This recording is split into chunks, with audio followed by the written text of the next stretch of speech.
بسم اللہ الرحمن الرحیم۔ السلام علیکم ورحمۃ اللہ تعالی وبرکاتہ۔ پیارے ناظرین، آج کے اس ویڈیو میں ہم دیکھنے والے ہیں حضرت ادریس علیہ السلام کا واقعات۔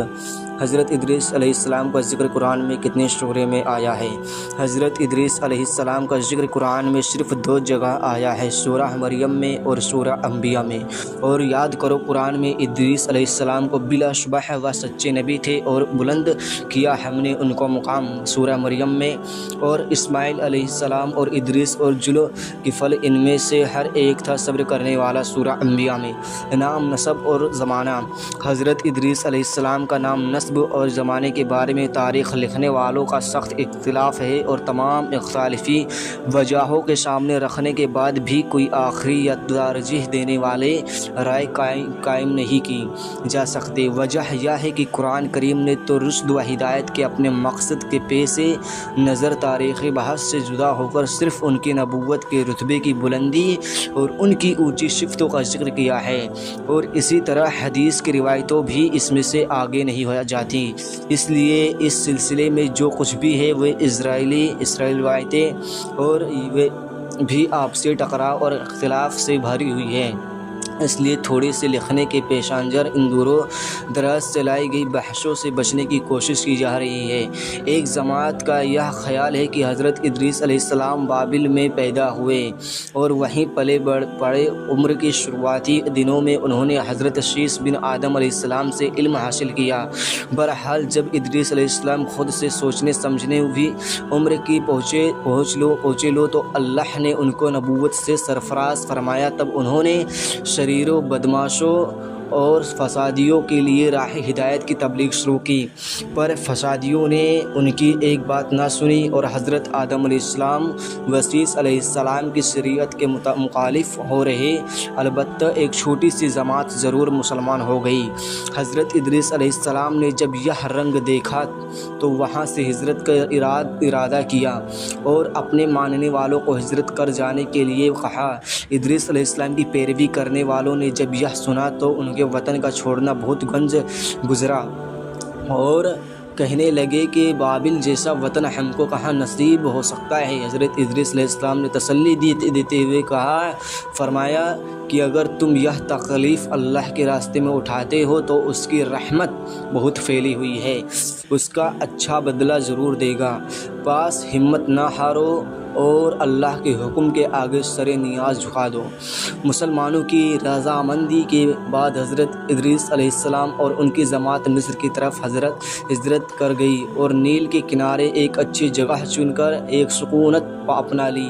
حضرت ادریس علیہ السلام اور ان کی پیروی کرنے والوں جماعت نے پیغام الہی اور بھلائی کا حکم دینے اور برائی سے روکنے والوں کا فرض آزما دینا شروع کر دیا۔ کہا جاتا ہے ان کے زمانے میں 72 زبانیں بولی جاتی تھیں اور اللہ کی عطا و بخشش سے وہ وقت کی تمام زبانوں کو جانتے تھے اور ہر ایک جماعتوں کو اس کی زبان میں تبلیغ فرمایا کرتے تھے۔ ایک روایت کے اعتبار سے ہے حضرت ادریس علیہ السلام پہلے آدمی ہیں جنہوں نے قلم کا استعمال کیا۔ حضرت ادریس علیہ السلام کی خاص باتیں۔ حضرت ادریس علیہ السلام نے دین الہی کے پیغام کے علاوہ تمدنی روایات اور شہری زندگی تمدنی اور طریقوں کا تعلیم تلقین کی اور ان کے ٹرینڈ طالب علموں نے کم و بیش 200 بستیوں آباد کی۔ حضرت ادریس علیہ السلام نے ان طلباء کو دوسرے علموں کی بھی تعلیم کی جس میں علم حکمت اور شامل ہے۔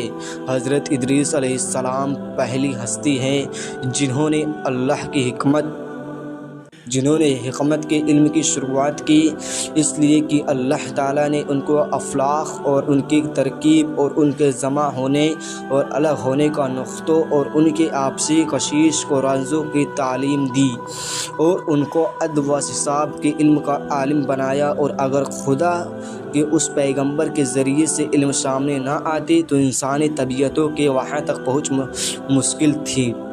انہوں نے الگ الگ ذاتوں اور گروہوں کے لیے ان کو مناسب حال قاعدے قانون مقرر کیے اور پوری دنیا کو چاروں حصے میں بانٹ کر ہر چوتھائی کے لیے ایک حاکم مقرر کیا جو زمین کے اس حصے کی ریاست اور بادشاہی کا ذمہ دار قرار پایا، اور ان چاروں کے لیے ضروری قرار دیا کہ تمام قانون سے بڑھ چڑھ کر شریعت کا قانون رہے گا جس کی تعلیم اللہ کی وحی کے ذریعے میں نے تم کو دی ہے۔ حضرت ادریس علیہ السلام کی تعلیم کا خلاصہ: اللہ کی ہستی اور اس کی توحید پر ایمان لانا، صرف کائنات پیدا کرنے والوں کی پرستش کرنا، آخرت کے عذاب سے بچنے کے لیے بھلے اعمالوں کو ڈھال بنانا، دنیا سے بے نیازی، تمام معاملوں میں عدل و انصاف کو سامنے رکھنا، مقرر کیا ہوئے طریقوں پر اللہ کی عبادت کرنا، ایام بیج کے روزے رکھنا، اسلام کے دشمنوں سے جہاد کرنا، زکوٰۃ ادا کرنا، پاکی صفائی کے ساتھ رہنا، خاص طور سے جنابت، کتے اور سور سے بچنا، ہر نسیلی چیزوں سے پرہیز کرنا، بعد میں آنے والے نبیوں کے بارے میں بشارت۔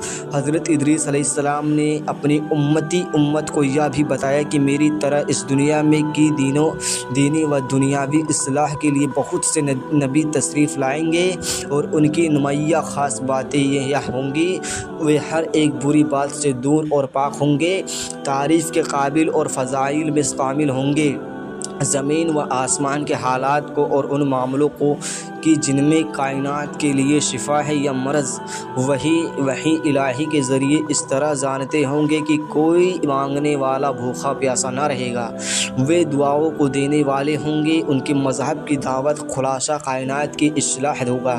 حضرت ادریس علیہ السلام کی زمینی خلافت: جب حضرت ادریس علیہ السلام اللہ کی زمین کے مالک بنا دیے گئے تو انہوں نے علم و عمل کے اعتبار سے اللہ کے مخلوق کو 3 طبقوں میں بانٹ دیا: کاہن، بادشاہ، رعیہ۔ پرزہ اور تربیت کے اعتبار سے ان کے درجے طے کیے۔ کاہن سب سے پہلا اور اونچا درجہ قرار پایا، اس لیے وہ اللہ تعالیٰ کے سامنے اپنے نفس کے علاوہ بادشاہ اور رعایا کے معاملوں میں بھی جواب دہ ہے۔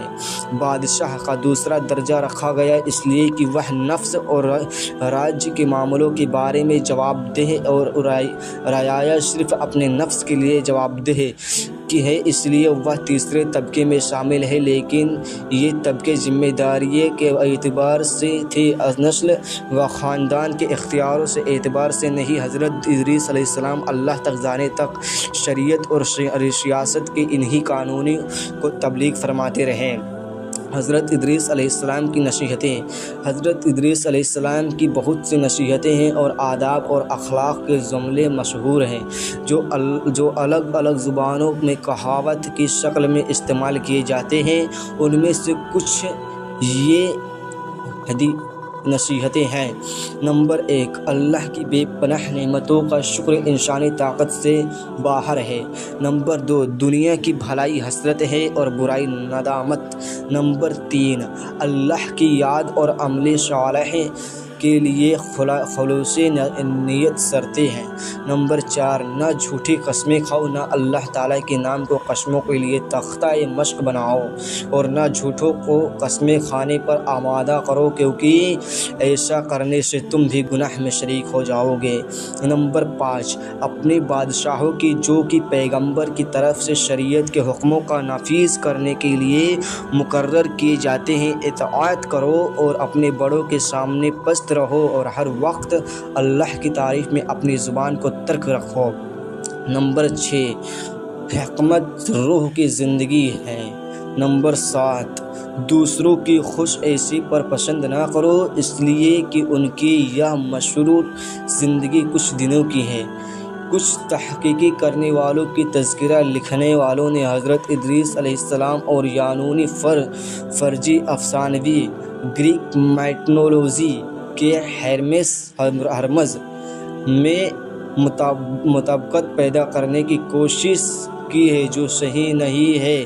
ہرمز کے ان فرضی افسانوں میں حکمت و فساد کا دیوتا کہا جاتا ہے، رومی اس کو اطراد کہتے ہیں۔ السلام علیکم ورحمۃ اللہ وبرکاتہ۔ پیارے ناظرین، اور آگے کی ایسی ویڈیو دیکھنے کے لیے ہمارے چینل کو ضرور سبسکرائب کریں، بیل آئیکن کا بٹن دبائیں تاکہ ہماری ہر ویڈیو آپ تک ضرور پہنچے۔